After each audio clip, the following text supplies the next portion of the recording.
So just got here to Amsterdam. Forgive me, I slept on a plane last night.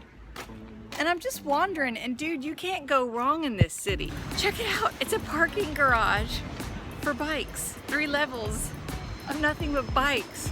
I made my day. Bike motherlode, check it out. Bike garage. This looks quite a bit like Venice.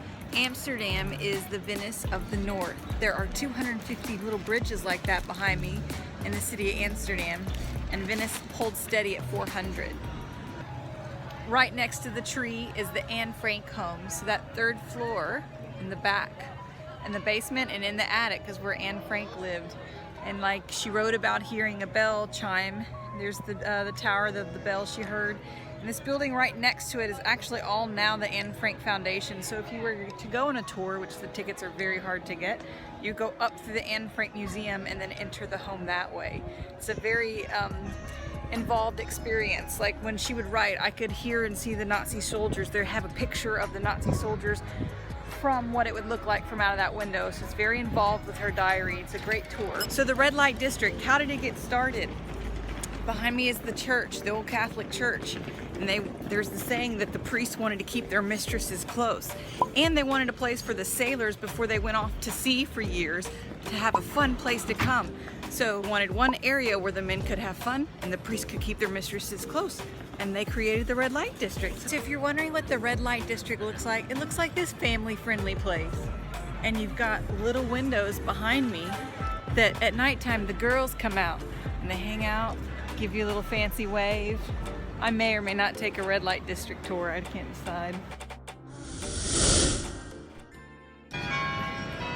Okay, I'm standing in front of the Amsterdam's Royal Palace. That's the largest building in all of Europe in the 1600s that wasn't actually originally built for something related to religion or a monarch, because the Dutch were a republic.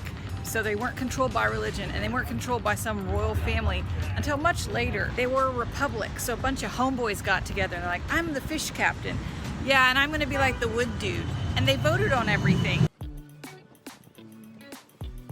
You can get yourself on one of these booze cruises for just 15 euros. So here's your houseboats. Only 2,500 are allowed in the city. They don't move, they have their own sewage. And the blue one's Bono's boat when he's in town from YouTube.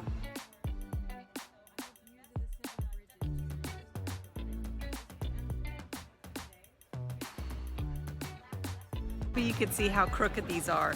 So the buildings here all sit on top of the marshy sand on these like wood paneling, and because it's sand and marshy, it sinks and they lean into each other like that. And that's a perfect building to show you the staples. So they actually build the houses knowing that they're going to lean, and they actually build them leaning forward so they can pull the furniture in through the window since the staircases are so steep. And those iron rods are put through the house, so that way it's designed that it can lean and it doesn't fall over. It is a perfect example of a leaner. See how they put the bricks in between the home? Well, it decided it's going to lean this way.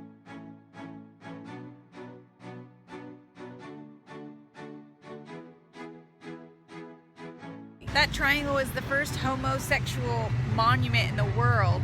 Amsterdam, as you know, is a tolerant city, and they were the first country in the world to legalize gay marriage in the year 2000. And right there at that little monument on the waters where they kick off the gay parade every year, the mayor's here. The Dutch, in simple, were basically businessmen, meaning they were okay with your secret Catholic church or your Jewish way of living or gay or even prostitution business. It didn't matter to them, because as long as you towed the line, meaning pay your taxes, kept things legal and above board, they were fine by whatever lifestyle you wanted. They were also the first people that invented the stock exchange. So if you think about it, business was always their just foundation. And if all peace throughout the world, if you find the only one way to make peace amongst the way we all want to live, always goes back to business. If you need something from me and I need something from you, it's a way to do things. If you're a man looking for a lot of options, you come down one of these little tiny alleyways, and on both sides, not just one, but both, at nighttime, those will all be filled with women just waving you on in, hoping they're wearing the right color lingerie. Okay, more tidbits about the prostitutes that stand in the window. They're all of the age of 18 or over. They must have an EU passport that they bring to work every day. The window rent each night is around 200 euros. It's very safe. They have panic buttons in the rooms, so a lot of respect is shown. No one's videotaping them, or pictures aren't being taken of the ladies, just like we don't take pictures of you at your cubicle. And it's not like a very flashy sex here district. It's very low-key. It's interesting to note that in the event the sex workers do want to leave this industry, the government itself has a program set up to help them find new work. I'm feeling high.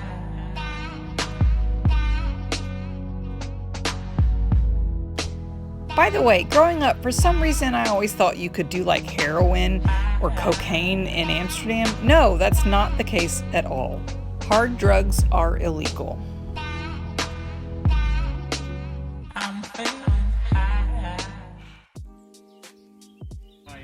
Here behind me is a great example of how they've turned car parking into bike parking. And they're also building underground parking garages for bikes here now, just to give you an idea of how big bikes are in Amsterdam.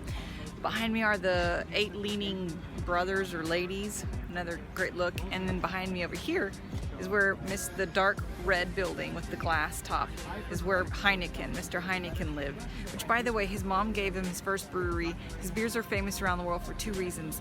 Because he knew the dude that patented pasteurizing his beer, and he said, oh, it's a premium beer coming all the way from Holland. So he was good at marketing, but other than that, it ain't that good. You know that already, though. He genetically modifies his hops too, because that green bottle light can get in, which means the beer's taste would change. So to avoid that, he just genetically modified the hops so he could still use the green bottle. Okay, tell me this isn't crazy. It is 10:03 p.m. at night. How did I live this long not knowing that Amsterdam stays this bright? Like, this must happen in England as well, and I just didn't know. Let's do a little bike math. 17 million people live in the Netherlands, and 19 million bikes are in the country. The fancy ones are used on Sundays, and a real hard fact, guys, is 60,000 bikes are stolen each year. In the city of Amsterdam, there's only 800,000 people, 2.2 million bikes. You can get a parking ticket that says move your bike, because there's 30,000 bikes over what they have.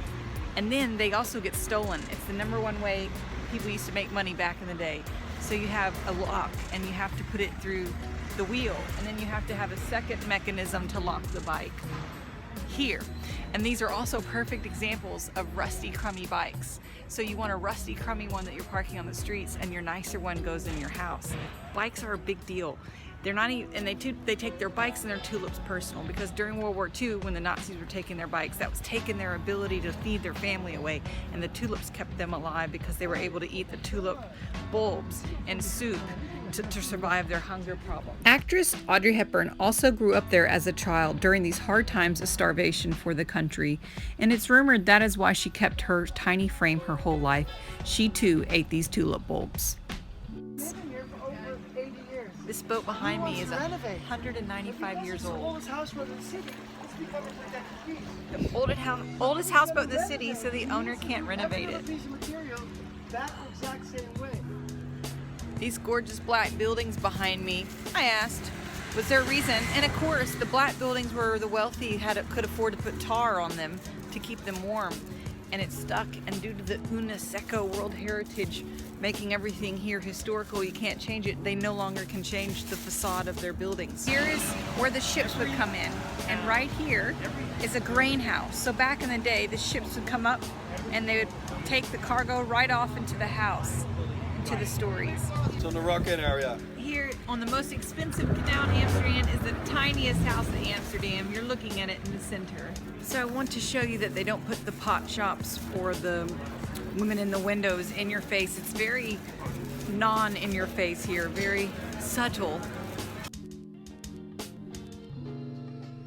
And they spent the last decade cleaning up the city. There's no gangsters or mobsters here running the stuff, so it's not crazy. Everything's safe. Your biggest crime is that the bikes are getting stolen and the tourists come in are a little bit rowdy. But that's the Dutch in the nutshell. They are businessmen which basically created tolerance through business. So they're the first ones to recognize that globally, the only way to really have peace is through business. And they've created a way where everyone could live together. And some would argue, if you study and look back, that the Great Britain and the United States was set up on a similar mindset of thought. So the Dutch were one of the very first great thinkers that was overlooked because they weren't ruled originally by a monarchy or or religion. They were neither of the two. 4 a.m. cruising to Grand Central Station, Amsterdam. Only gal on the street, this is the most Damok street, is the busiest street, and I got it all to myself. A normal American girl would be worried that she's unsafe, but after spending months in Africa, you kind of really learn what is and isn't safe. You're pretty much safe here. This was a quick layover for me on my way home to the States from South Africa. I spent 3 nights in Amsterdam with a day trip outside of the city. You could find that video as well. Make your next layover a fun one too.